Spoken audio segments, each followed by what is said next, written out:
The general. I feel like we need a drum roll or something. General. Mr. Dunlop.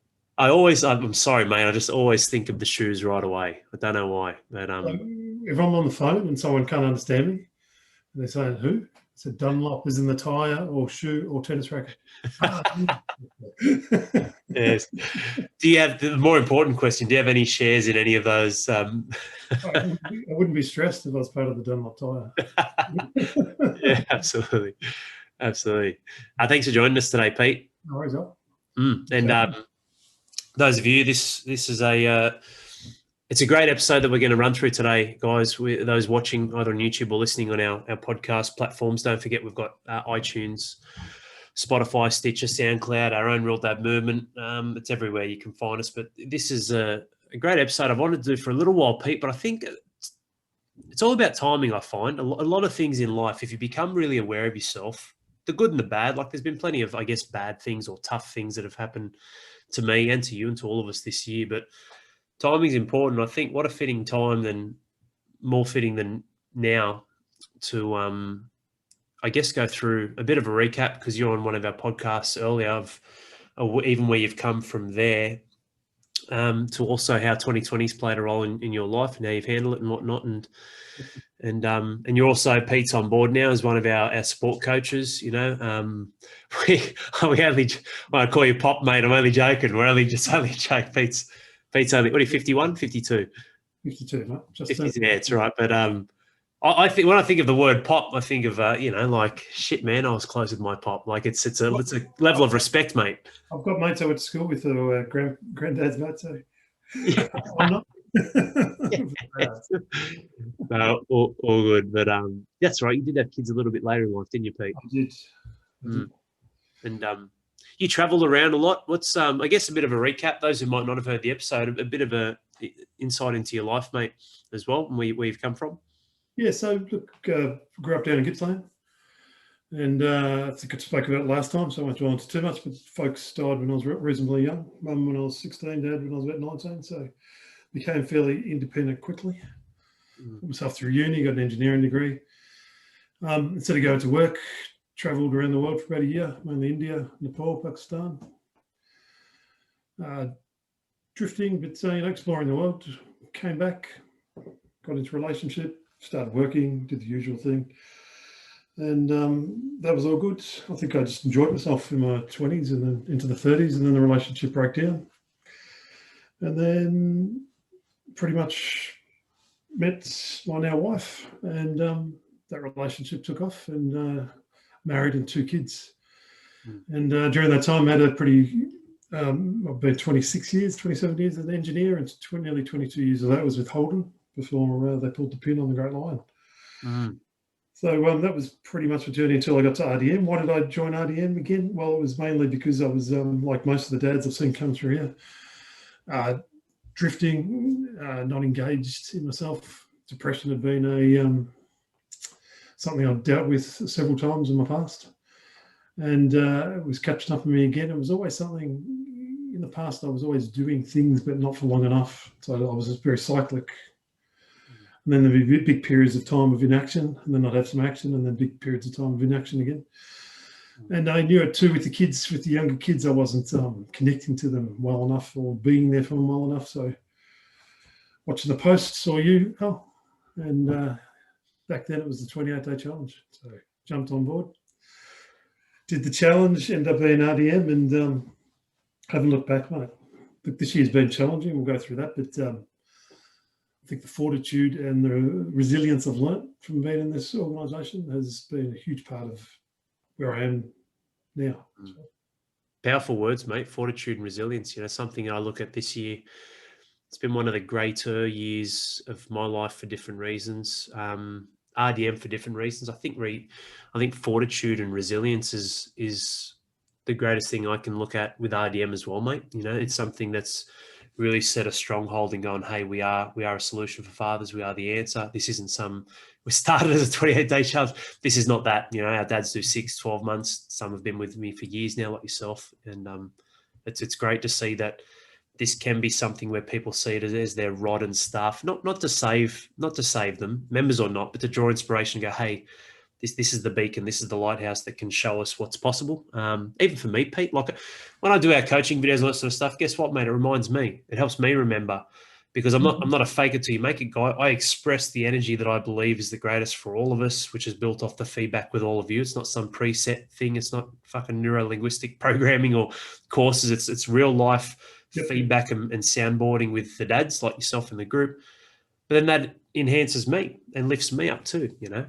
Yeah, and look, it's true, man. Like, since you got me on board and as a support coach, being able to share in a lot of the intimate stories of the other dads helps a lot, right? Because when you hear so many stories about how life happens to people, it puts life in perspective, right? And that's what you can see being part of this group. I call it, to me, RDM is like having a fitness, but it's also like having a men's shed at the same time built into it. As I get to hear the stories from the other men, and they're so varied. But you start seeing that a lot of people go through a lot of shit, and it's how you deal with that shit, or how you step forward that sets you apart. And that's what I really enjoy about the coaching aspect of this, and that's what I've really enjoyed being part of our IDM, and why I still maintain it. Definitely, mate. There'll always be something happening to us, won't there, Pete? It's how we respond and recreate what's more important for us to overcome those adversities, you know? It's true, mate. I mean, this year has been a big year for myself. I mean, it's not, there's a lot of people in worse situations, but to me, it's been a challenging year. Holden, in February, we got told Holden was being wound up. They've been suffering, but it was a career I'd had for a long time, and it had been part of engineering in there, and I'd been running a large engineering group. And to then be told it's going to be finishing up, you had to come to terms with that. And I finished up in July, right smack bang when the second wave of COVID hit Victoria, which then put job prospects at a really high level. But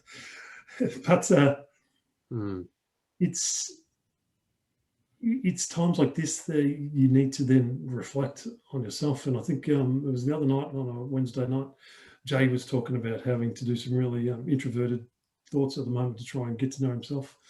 That's a very similar story I've been through. It's understanding that the job didn't make Peter Dunlop who I wasn't tied up with Holden.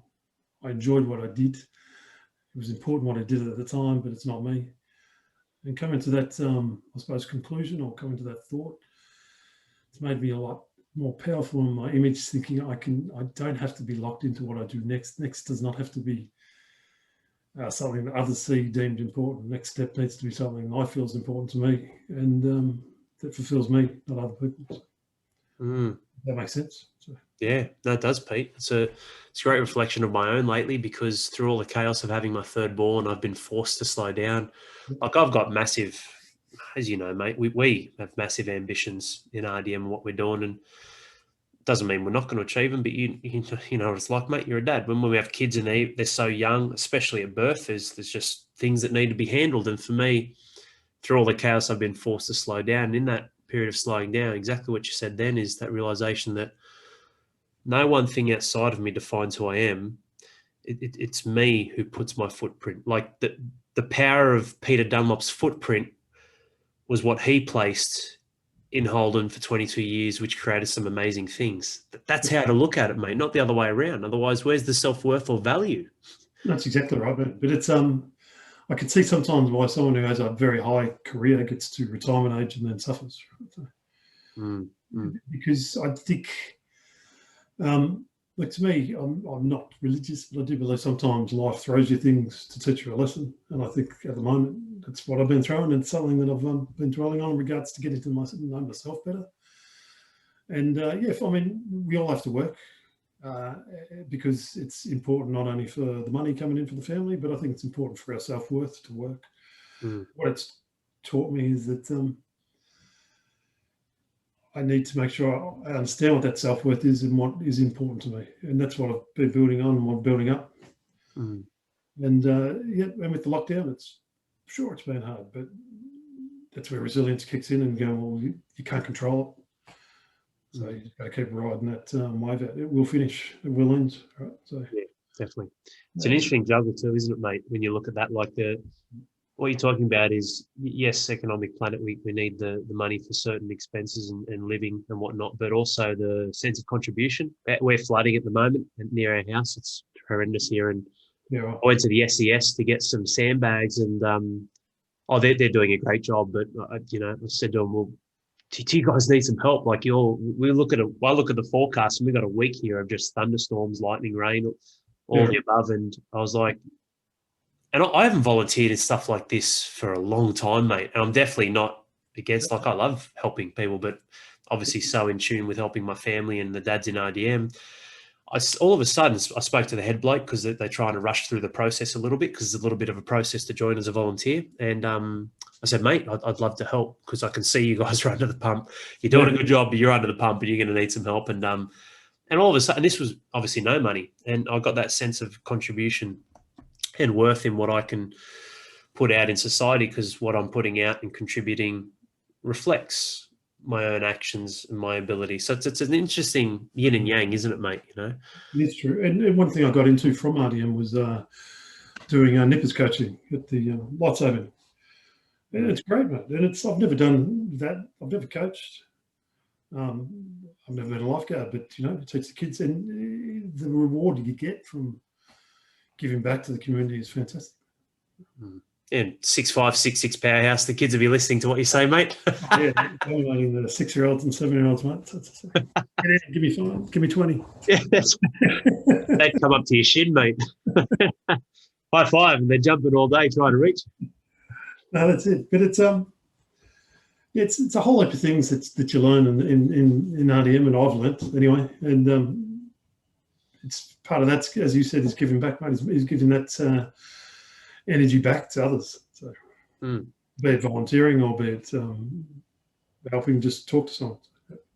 Which is big, mate. You're an engineer, Pete. You don't like talking to anyone. That's exactly right, mate. You make mates with machines and parts. That's the old joke. What does the engineer use for contraceptive? Personality. Sorry? Personality. Oh, mate, let's go on. But, look, it's true, man. I mean, well, I'm a little bit different to a lot of engineers. I actually like talking to people, but it is different. I think that's but doing this and doing the odd the once a month Wednesday round table, I think it teaches the things that go back into the workforce too, mate. How to talk to people, how to really listen to people. That's a skill that I've learned in my later years, is how to listen, and doing this and actually listening to some of the dad stories and listening to people on the round table, etc. That's enhanced that. So. Yeah.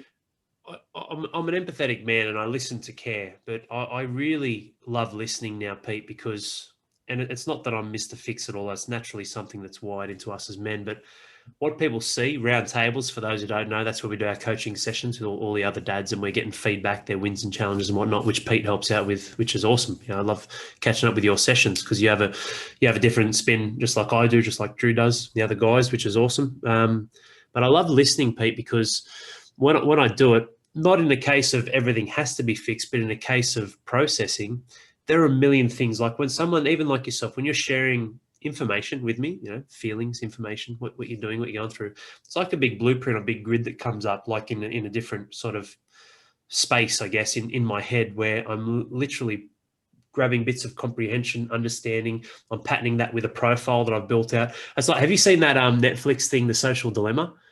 Well, actually, we just got Netflix on, and I'm going to watch it. So I haven't watched it, heard about it. So it's I started watching it with my wife, and they talk about building an entire profile of someone. Like it's pretty scary in a different way, I guess, but it doesn't surprise me. A lot of the stuff I already was pretty aware of, but that's what I do, and it's what we can do. We're amazing processes, and we've got a heart attached to that. And when I'm listening to someone, it's almost like I've got to profile their entire history, which means what they're telling me with the level of comprehension dials straight into exactly where they're at, what I'm feeling and hearing, what they need, what I believe will help them the most. And then it's almost this beautiful thing that you'll never actually see. All you see is you talking and me listening, from which there's connection to then both move forward together. Is that something that would be a fair statement, mate, especially since you've come on board as a coach? Well, extremely fair, mate. And it's not like with doing the Thursday Pillar of Powers, often I get the inspiration from Roundtable on a Wednesday night. just by listening, because it connects into something to me. Going, yeah, actually, that makes sense to me. So that feeds into being able to put something down. But yeah, no, it's true. Just listening to people's stories and offering suggestions, but letting them try and also find their own way forward is also a powerful thing too. Because one thing I've noticed since been helping you with the coaching is that I'm learning from yourself and Drew and those others. I mean, you can provide as much information as you can, but when people are ready to learn or ready to take that on and start learning themselves, that's when the real power starts happening. You start seeing the magic happen and the changes in people. Massively, mate. And I've had very rarely, but I have had the odd case where someone will do that. They'll take the information on board, they'll start applying themselves, and then they either, very rare, like it'd be less than, I can count on less than one hand, but these guys would say, yeah, I'm sweet, I'm set, Al, I'm all good. I'm like, oh, you don't understand, mate. Like, you think the value in the money is the information or the setup with coaching. No. It's the consistency and following through. And we've had a couple of people do that. I'm like, mate, I know, I'm not saying I know you're going to be down and out in 3 months or 6 months, but I know where that path leads because I've walked it myself when I've gone on my own and isolated myself and thought, she'll be right. I can do it now because I've got the tools. Because if that was the case, Pete, we'd all be cyborgs anyway because there's trillions of bits of information on the internet. We'd already have the solution and all the answers. We wouldn't even need to speak to anyone. No, that's what you said to Dave in the coach's message, that you can work things out yourself, but you don't want to be there too long, right? So, and it's the old a problem shared is a problem halved, and it's true. Look, I honestly, I was at a stage early this year where I probably could have thought, yeah, I can go alone.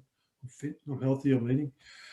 But thank God I didn't, and I wasn't going to act on it, but I sort of had the power within myself, because this year has been so challenging. Without RDM, I think I'd be in a much deeper hole, and not where I am now. Like, as you know, I've just broken my foot, right? So, and it's the first break I've ever had in my life. So it's been an incredible year, 2020. But I find myself okay. I find I've got a resilience in myself, and I find just having that energy from the group, I'm okay. I know I can keep going forward. I know the boom boot will come off in about a month's time, hopefully 5 weeks, 6 weeks. I know a job will come along, and I know things will change around. It's just, I know these things will occur. But if I wasn't in RDM and I was doing this by myself, and I didn't have people to talk to, and I didn't have some of the guys that have reached out just to talk to me, which is humbling sometimes, I'd be, I'd be struggling, I think.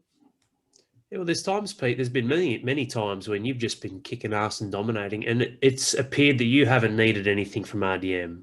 But I don't know, maybe just knowing that we're there, or from what you got the week before that great run happened, or the month before that great run happened, you implemented and maintained what you got from RDM, and that was enough. Who knows? But it's a really interesting thing. It's like, do I always need to keep getting something out? Well, maybe not. Sometimes it's just holding a consistency. Like with myself, with my training's going really, really well at the moment. Haven't noticed too much change.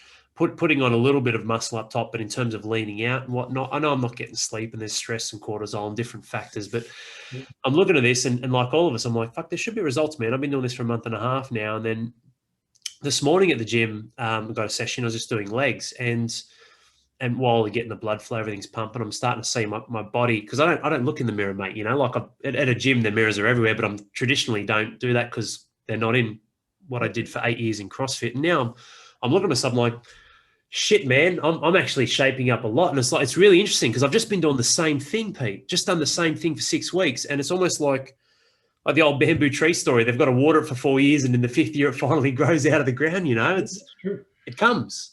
Yeah, and that's one thing you learn. It's not instantaneous. It comes, but it's also, I think one of Dad's, I forget where I've heard it, but you're going to have times where you're up and you're slightly down. You're up and you're slightly down. But it's that constant watering of the bamboo that lets you get through the droughts and gets you through the different spots. And you do. Like right now, you've been focusing heavily on your nutrition, etc., and getting back into the workouts, and it's going to start making a change after a month. It just has to, man. It's just physics, right? So, yeah. Definitely. And I guess that's one thing. There's two things I'd love to get your wisdom and feedback on, Pete, because it's something that you inspire me a lot, mate. I've loved working with you since day dot. It's interesting when we had a chat the other day, wasn't it? When I spoke about Not that I ever had a sales script. When I spoke to the dads, I used to just ask them because I was curious on where their headspace was, and I'd be like, "Well, what's this for you out of between a 1 and 10? How important is this for you?" And what did you say? I think you said 6 or 7 or something, or Yeah. yeah, 6. And there've been dads before that, and where for me being I still have that soft side to me, being a little bit softer back then, instead of bringing the mirror up with the man. A few phone calls before with the dads, I just go, oh, okay, well, maybe we could work that up to a 10 one day. And they didn't sign up. They didn't come on board. They didn't do anything because they weren't there. Whereas I challenged you and You said, why 6? Why would it be 11 or a 12 or a 10? Yeah. And to me, it made me think about it. And I think that was half the key, just thinking about it. I thought, well, this is probably worth continuing on with. Right? So, because why couldn't it be a 10 or more? Funny thing I find, mate, with that and just that short-ended story was people don't think about themselves and how important they are to themselves. Like, isn't that a funny? Like, that should be a quote, mate. That should be a famous quote. People don't even think about how important they are to themselves. That's true. You know, it's true. It's I think one of your recent talks, and I saw one of your commercials just talking about how. No, it was on Sunday night or Sunday session. I think we talk about dads being the book you're reading about the dads that you're not going to be number one in the family, right? Oh yes, the Raising Girls with Stephen Biddulph. Yeah, be prepared. He said, I don't know whether to shout it or whisper it. Be prepared to not be the most important person for the next 20 years. Yeah, and I agree with you, but I think the thing is, like, I would die for my kids, right? But I agree with you. You need to be your best self to be an inspiration for your kids. So we'll show them the way, show them that what being healthy is about. Secondly, just from what I needed, which RDM gave me, was just a level of dealing with my frustration, so I don't take it out on the kids, so I can have a relationship with the kids. Right? And knowing myself better helps me know the kids better too, I find. And in relationship with my wife, because if I don't know myself, I don't know how to tell them how to be with me, so they don't. Yeah, mate, and and Stephen's great. Like he's got some good books, and I'm enjoying the read. It's all very good, but I guess for me the frustration with reading that portion was the context was then backed up with. So for those of you, or for a lot of you who are really into yourself or get over yourself, or it's overrated anyway, because you've got other people. So in a polite way, he was obviously, I know what he was saying. He's saying, drop the ego and, you got more to live for because you got family now. It's not just about you. I understand and get that, but with the wrong frameworks or the wrong mindset, dad reading that on his own, he's like, this guy's right. He's got a book. He has to be right. I've got to give everything to my children. It's like, I'm like you, Pete. If I'm standing on a cliff and someone was there saying, hey, Al, it's either you or your children who are going to fall down, or you're holding onto a rope or something, I'm like, the value and significance I hold in being a provider and protector of my family, even though I consciously probably wouldn't be around to realize it because I'd be dead, would absolutely be like, see you later, I'm gone. I want my family to live. Yeah, but the chance of that being real is not the context of what we're talking about here. We're talking about day-to-day life and being 100% first, so you can give 100%. I think if you framed it that you've got to be willing that you're not going to be able to go nightclubbing every night, right? That you're possibly going to have to be around the house to help out. Right? Yeah. And be there for the kids. That doesn't mean that you can't be there for yourself, right? So, and it's one thing I've talked to some of the new dads about too, about, I can't find time. And I used to think about that too before. Part of that answer to you is, how much committed would I be 6? It's probably because I thought I didn't have time to do it. But one thing I've learned is that you invest the time, you make more time, right? So definitely, it's true. You invest the time in yourself, you get the energy, you got more time to do things, right? You're not plonking down after work exhausted in front of the TV because you can't do anything.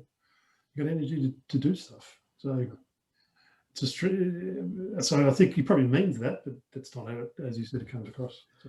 Yeah, well, I mean, it's like, for me, if I was going to say to you right now, Pete, you just say kids on a bit. My thing, like what you said with the nightclub, will be prepared to have a mirror put up in front of your face, Pete, where you can only look away or close your eyes for so long, where you're now going to have the opportunity, not a burden, not a stress or responsibilities are given, but have the opportunity to reorganize your life in a way where you'll find what's more important for you and your family. Nightclubbing, obviously not one of them, excessive alcohol? Probably not. I mean, I don't drink anymore, each their own, but things that lower your energetic ability, your energetic appearance and mindset to be more for yourself so you can be more for your children, which is going to come to the level of fruition where you have more fulfillment and significance anyway. Yeah, that's it. And it's the thing too with like now. I mean, I could be there just going, oh, woe's me, can't get a job, got a broken foot. But what good does that do, right? It doesn't get me forward. It doesn't make the kids happy. The kids start worrying because they see dad's bloody rocking back and forth in the corner, right?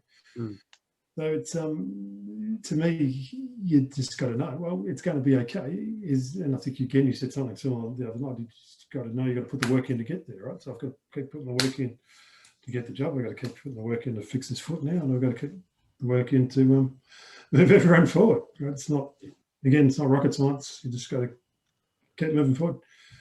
And it's the reason why we're looking at selling the house at the moment, or we've got it on the market. It wasn't because it's the best time to sell it, COVID, and don't have a job, but it's something we've always talked about. And if we keep stagnating, we'll be stagnating here in a year's time. So we thought, well, let's just take a risk. We want to move to a slightly better area nearby that's in the country for the kids. And what's stopping us? We keep doing it. It's great, Pete. So many people just live out of they don't even know they're living out of fear. It's just their choices dictate the whole cause and effect or risk versus reward in a state of I am lesser than what I deserve, so I shouldn't explore that option. It's what I see, mate. I see it so much. Like if you want to be blunt with it, that's the fucking truth, mate. Like I don't, and they back that up with time. What you said before, like the only reason why people never do anything is they either don't think they can do it, which means they don't believe they have the time to build the competency to learn it, or they don't think they have the time right now. It's you know. And it's something I've done in the past, right? Which I still have to work on. It's when bad things happen to me, I often retreat in myself. Right? I just want to wrap myself up in the cocoon, and you can all get bugger off. Right? Yeah. Because I'm an introvert, so I'm naturally find energy within myself. But I know that gets me nowhere, right? If I do that, then I'll be in that cocoon in a month's time, in 2 months' time, in 6 months' time.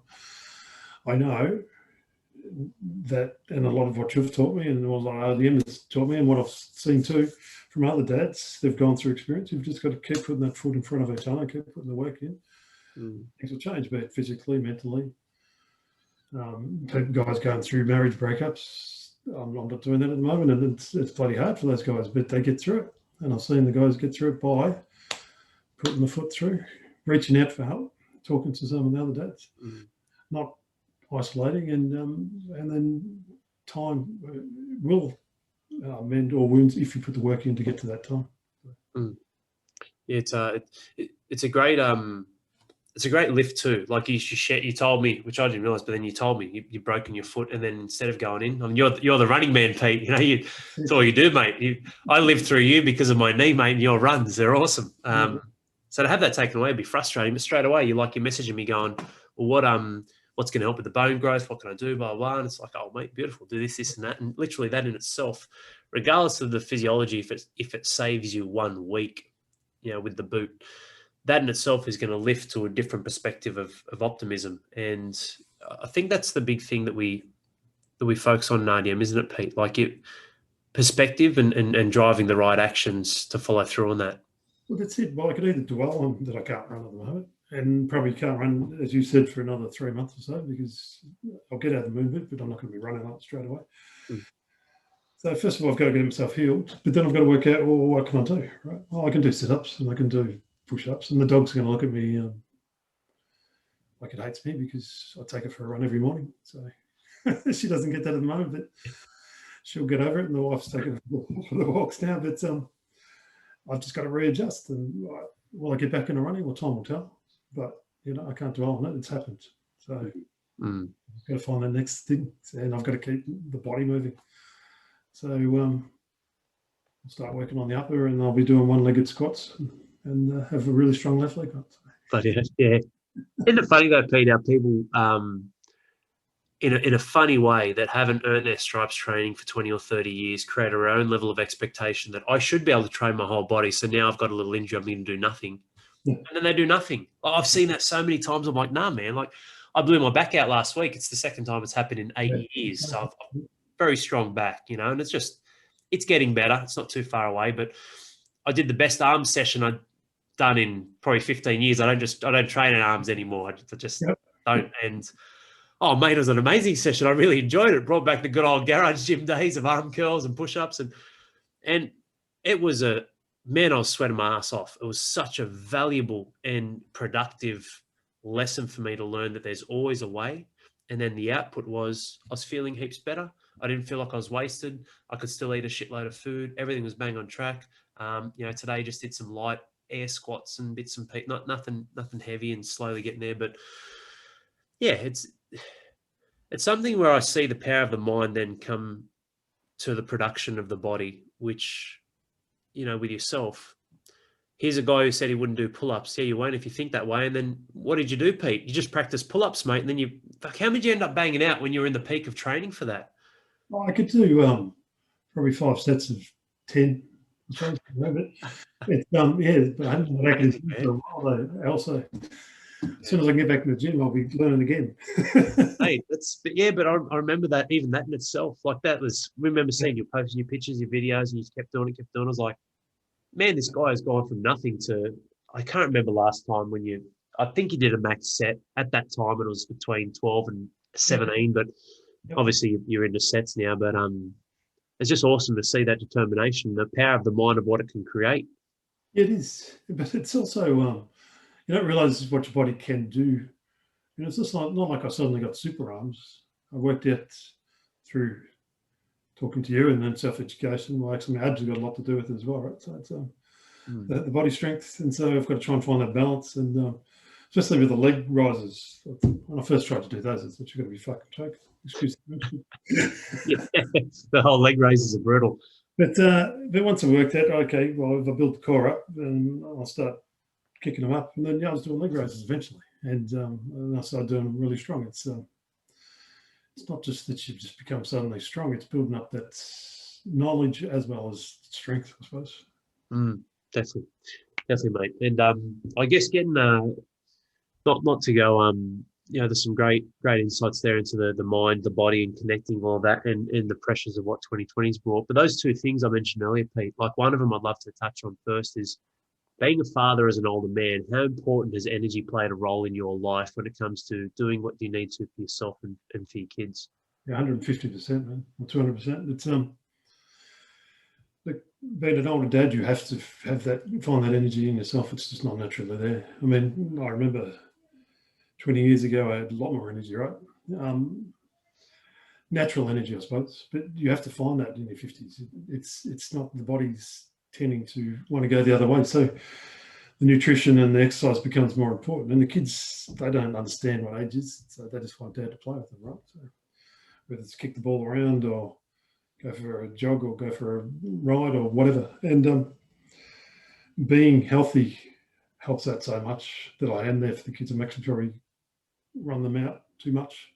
I've got to back off sometimes, but it's extremely important because it connects to them. It's not only just playing a game on the floor, but being able to get out there and play with them and do things and swinging them around and be the one at the beach.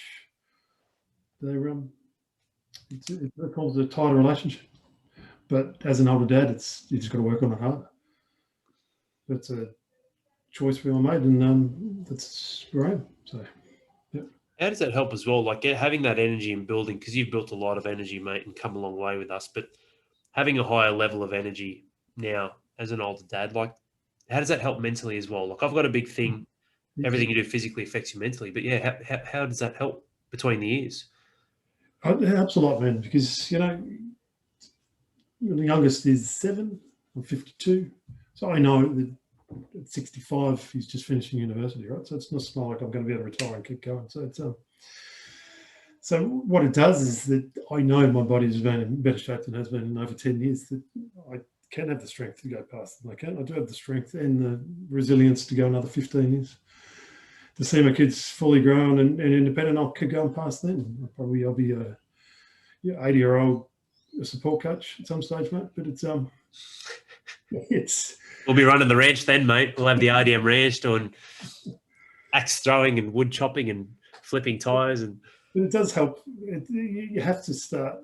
The brain I've found as I've got older, before RDM, that the brain would be more, that I had to fight things like depression stuff more and more, right? So that the brain starts playing tricks on you because you can see, I suppose, the light at the end of the tunnel coming. Not the light at the end of the tunnel, you can see, once you especially hit that 50 mark, you're sort of more than halfway in your life, right? Unless I get to live to 100, which I'm going to try to. More power to me. But mortality becomes a thing. So becoming physically, getting the brain right through physical and nutrition and trying to think the right positive thoughts is a huge part of your armory to be effective. So, and take it from me, guys listening or watching, if you haven't heard, like, having 9 operations over 6 years and my body torn to pieces, I get it, but I forget it too. Like you forget I've been in good optimal health for a while now. And when I did my back last week, we went to the park on the weekend, and like it take me 2 to 3 minutes to get out of bed, about a minute to get out of the car. Like that's a long time for a 5-second exercise. Take about a minute to shift around. And so when we're at the park and the girls want me to play with them, I'm just completely crippled and couldn't do anything. And it was such a debilitating thing, man. I was like, fuck. It was such a depressing but accepting state of Stella where she's just like, oh, like she was sad for me. She wanted me to play. And then she just said, oh, and then it's almost like that was then just a part of her life. Now she went off and played on her own. I was like, imagine that for like 10, 15, 20 years of their life. Yeah. And it'd be horrible. And I know some dads who are listening to this, you might have issues, injuries, limitations. Some might feel lethargic. Some might have the excess they need to lose. Like that, it's like the shop, mate. We got to keep working on it. But like mechanics, we got to keep tuning our bodies for sure. But it's also, even if you're at that state now, if you go a little bit, your kids will notice. Right? Even if your state's like really low and you are injured and you are lethargic, if you just go a little bit higher, your kids will know. Your kids see it. Right? And I'm with you, like the kids with my foot keep asking me, how can we help Dad? Can we do this, Dad? They just kept sitting down, Dad.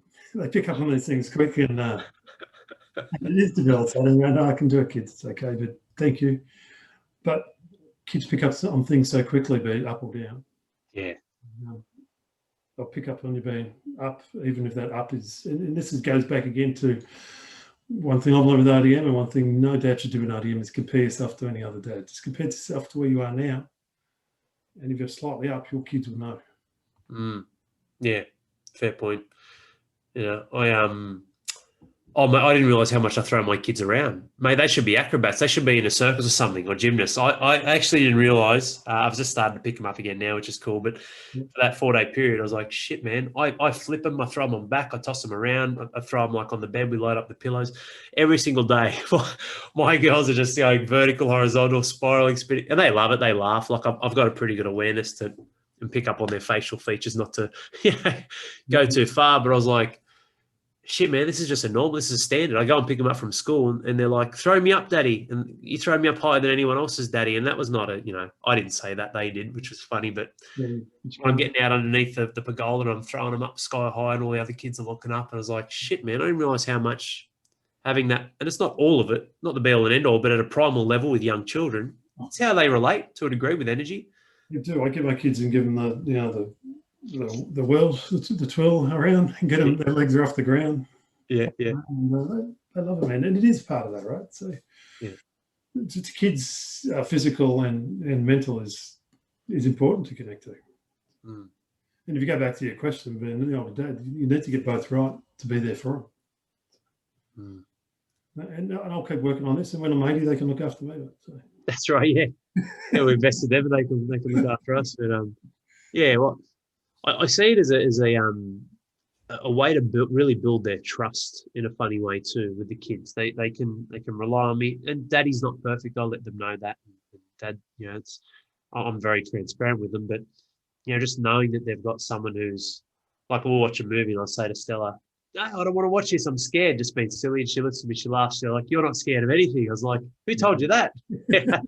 They get this warped belief, but part of that I think is a nice level of trust where you feel like you are the rock without feeling the pressure that you have to be because of how you can just present yourself physically in the energy that you show. And one thing that I think caps everything over is I don't pick fights with them. I used to pick a fight with them, and I don't pick a fight. I remember before RDM, and then after RDM, after been doing RDM for about 4 or 5 months, I just noticed my son was talking to me more, and it was for the very snake I wasn't snapping at him because I was pissed off. Right? So I could be pissed off, but I knew how to handle it and talk to him. And that communication level and their trust, that's worth $1 million to me. So. Massively, and that's I guess that takes me to the second point too, Pete, because we heavily influence their environment, right? You know, we do have a high level of power and not authority, but you know, we're bigger than them. We're adults and they're kids, but so we influence their environment a lot, whether we're there or not. But what's the biggest now in a bit of a reflective state, like you said, you've had to reflect and look back by being a little bit slower this year because of what's happened.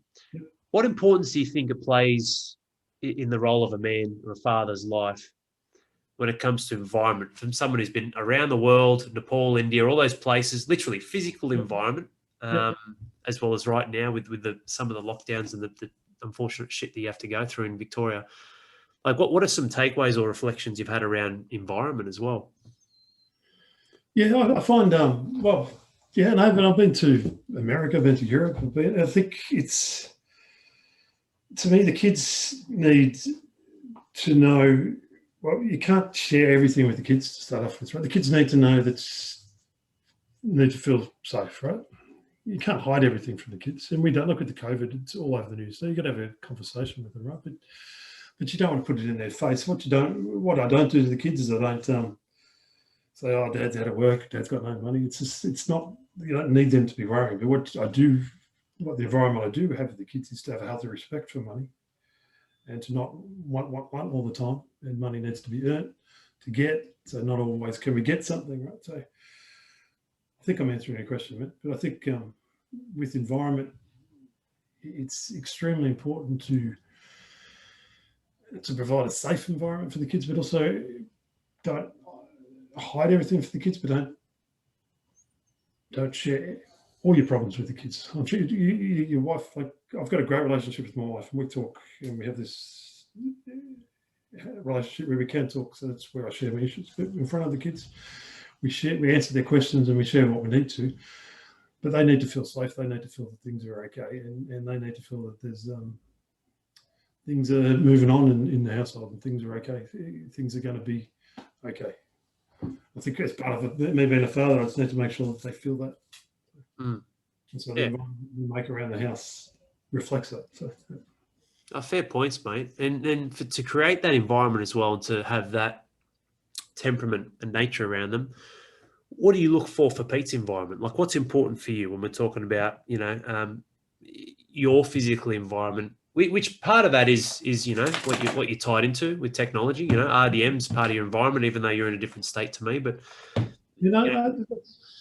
that's important. Sunshine's important to me.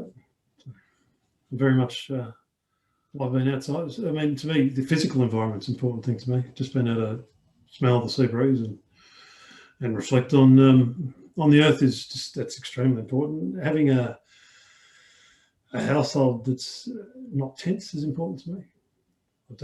I've never liked, I suppose, tension. So I like to make sure things are spoken about, and if the kids are fighting each other like brothers and sisters do, that they talk through and they work it out, right? It's, to me, that's an environment is, they need to be able to work those things out, but I just don't like a household that's full of too much tension if you don't need it to be, right? I'm a big believer, and part of my environment is communication. Sometimes I do get sucked up when things have been a bit more time in my hand on the old phone. And my daughter called me out the other day and said, "Get off your phone, Dad." So it was true, right? That's part of the environment too. I think you need to set a good example of social media. But to me, it's my environment. It's good friends. Don't need a lot of them. As you get older, you realise that true friends that you get, your friendship group gets smaller, but it's usually a much longer and tighter group. Good support, which I get from RDM, and just a loving environment, which I get from the family. I suppose that's what makes me tick. Yeah. Great points, mate. I was chatting to Dave Weir, one of our other members in RDM, and we're talking about this notion of ecosystem, and it's like it's part the man's ecosystem is one that must be taken with two hands and with a full level of awareness of what makes it up. And you've explained that perfectly, mate. Like what you shared just then on the different, different facets of our life and the different feels too. Different roles. Like, I mean, yeah, you loved and supported RDM, mate. You're a legend, but it's a different type of love with your family and with your close friends over time, and even with yourself, with your work or the different types of work that you engage with and the physical environment. But people have their head to the ground a lot of the times, mate, and they don't believe they have the chance, or they don't make the chance to just look up and, I guess, take all that in to realign. Like what would you do to realign that? Like if you're going to give some guys advice that feel like they're just spiraling or they're in the spinning wheel, or is it creating space, taking time out, having a look, being grateful? Like what are some things you think might help? I think Drew did a great podcast a few weeks ago about taking time out, and it's so true. It's one thing that I've had to do myself lately. It's if you're in that spiral, if you're thinking that things are out of control, is stop, take a breath, don't panic. Like if you're madly trying to scramble to fix a job, just stop. I had that in the workplace too. Like with the previous job I had some pretty high pressured work. We'd be working on some pretty advanced cutting edge stuff to the studio for the US. And you'd have the scrutiny of the vice presidents and go, but and something bad would happen. It always happened, right? It's just the nature of designing something new. And it's one thing I learned there, and it's one thing I learned in my life, is you just got to stop, take a breath, think about it, give yourself whatever hours or day you need, and then reevaluate. Right? And always you'll see a different possible solution. Right? See something else that you might have missed, that you panic, that oh no, I'm not going to get through this. It's disastrous. I guarantee you always find, just give yourself that time to just think or talk through it with someone. You'll find that different solution that might have been there, but you weren't looking at it. So. Wise words. So, until we experience the end of the world, what you're going through is not the end of the world. Hey, Pete. And I used to be there, like with what I did at work, I'd done for a long time. So I used to get the young engineers coming in and panic, going, "Oh, this has happened," and it's just like I've seen it happen about 10 times. It's okay.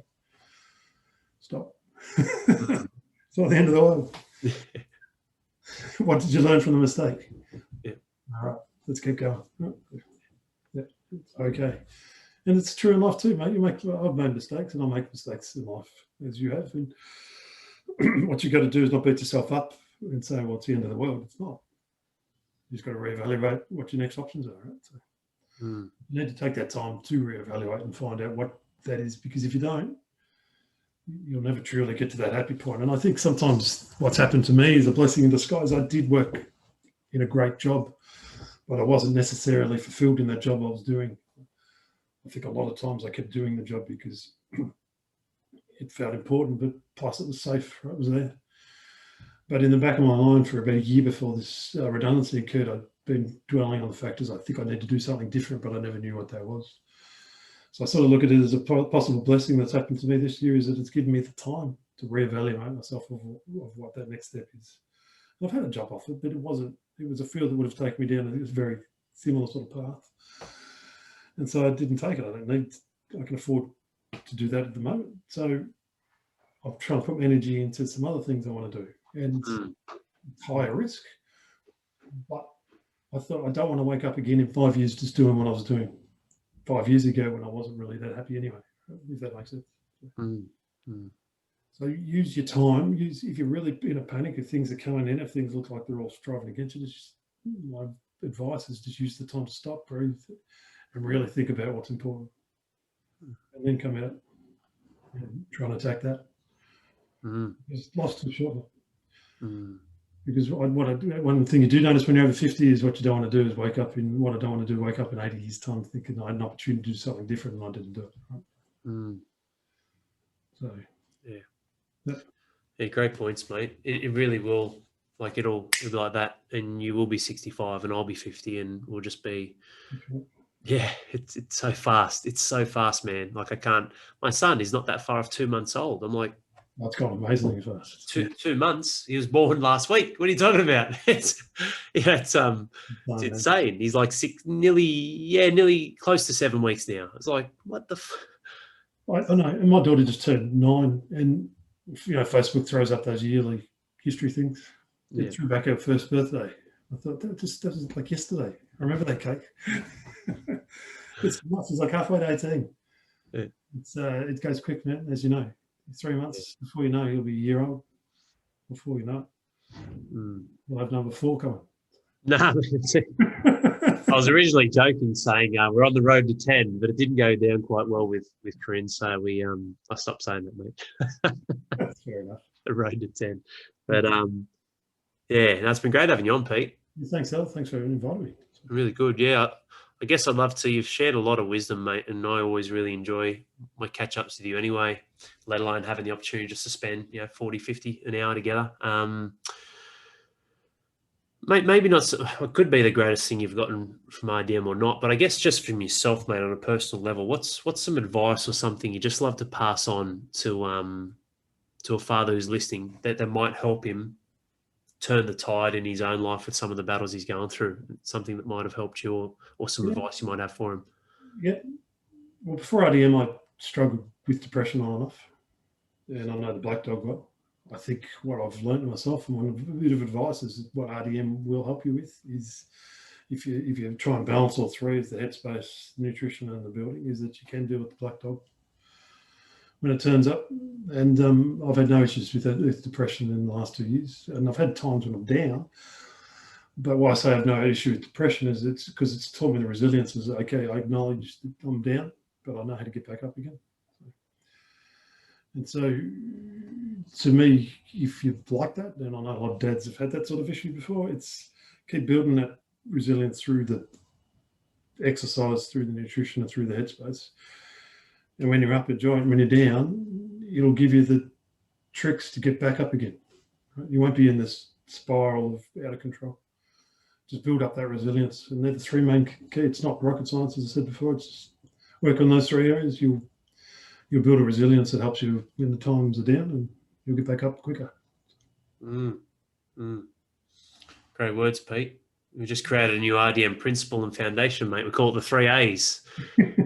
Awareness, acknowledgement, and action. That's it. Mate, it's true. It's like I said before we caught up, just getting the grid of listening. I love listening. It really helps me get creative and I guess to wrap that up, to make sense of what I said just then, because I just made that up on the spot, was for you guys was to reinforce Pete's point. It's the first letter, right? The first word, real. What we are here is real. It's not sugarcoating shit. You don't see me driving around in Lamborghinis with bloody, girls in bikinis with their tits out and shit going, hey, you can do this as well. Look at me. This is real life, man. Like what we're all going through, what we all go through. And having that awareness to slow down, like you said, Pete, and just be present with yourself. And then acknowledging that, there are times. I was depressed last Sunday for like 6 hours straight. I was like, what the fuck's going on here? I just did not know. And I was like, just, all right, cool. You're here for a reason. You'll go when you're ready, and you'll pass and you'll move on. And I guess how well we can learn from the failures, the mistakes, the feelings, the emotions, and getting that in tune with that feedback in ourselves can help us drive the right action, mate, which, reiterating your point, mate, and reiterating it the right way for you guys out there, is that you're not alone. We all go through it. We all have these periods and these moments and feelings. That doesn't have to stay. It doesn't have to stay that way. No, and it doesn't. And look, you'll find the longer in RDM, just having that support. I know just the other week when I'd sort of acknowledged I wasn't feeling great to the team, guys reached out, Hawks rang me, Chris Head rang me. It's yourself, well, we had a chat. It's amazing. It's just humbling. I don't have the answers for you, but just knowing someone's there to talk to really takes it away. And then suddenly you walk away from that conversation. And that's why I love the round tables again, because even when I felt shitty, I've gone into a round table, I felt great afterwards. And it's not because anyone gave me a magic bullet. It's just the ability to share something or hear others. it's something about it. So let's the crappy bits go. Mm. Real life and connection, mate. Something that's very rare, Pete. And I think it'll continue to become rarer, which I think will probably make us even more valued and valuable with the fathers inside and realizing that, mate. I think they already do. All the dads on the inside understand. They get it, but yeah, pretty rare in the modern world, mate.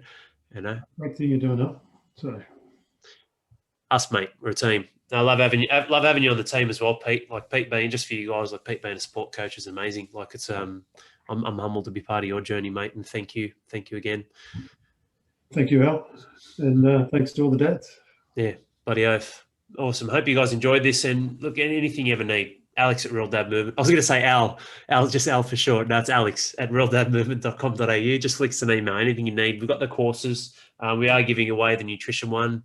A lot of how we feel and think does start with what you're putting in your guts. It's going to give you literally physically more energy, as well as change your microbiome. 10 trillion cells, Pete. That's the amount of bacteria that we play host to, which really aligns with controlling our feelings and emotions. Pretty amazing, isn't it? You want to be looking after them and playing good hosts, mate, and putting good food in your mouth. That's for sure. That's exactly right, mate. But yeah, anything you guys ever need, reach out. Don't be a stranger. Hope you've enjoyed this either on YouTube or on our different podcast platforms.